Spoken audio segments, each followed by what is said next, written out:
Now let's go ahead and declare some variables for each of the primitive types that we saw earlier. So now we have a couple more variables, and I've explicitly stated the type for each, even though it's really not necessary except for the case of the float and the double. The character would be the same as well.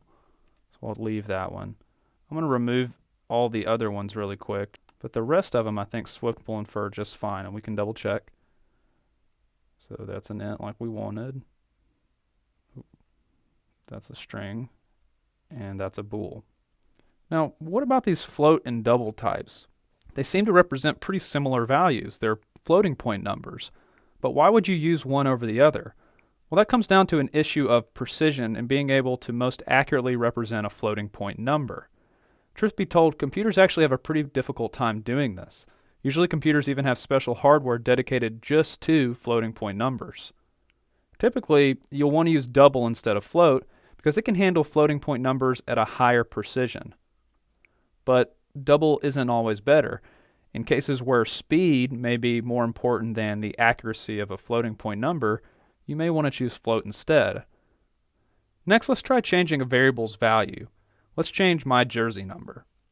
Since we've already declared my jersey number, we can just change it with this simple syntax here. We have the name of the variable, an equal sign, and then the new value that we want.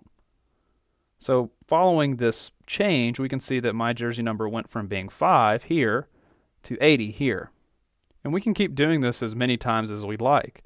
However, when we change a variable's value, we must ensure that the new value is of the right type. So in this case, every single one of these are integers, so the compiler wouldn't complain. But let's try something a little bit different. In this case, we're going to try to change my jersey number to something that would typically be inferred as a string.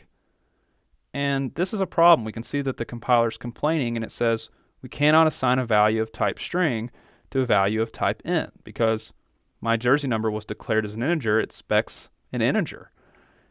And the reason this is a problem is because Swift is strongly typed, or we might say that Swift is a strongly typed language. This means that once a variable's type has been declared or set, it cannot change. So if we look at where my jersey number is declared, we know that it's an integer and it can't change. Therefore, it can't be set to the string here.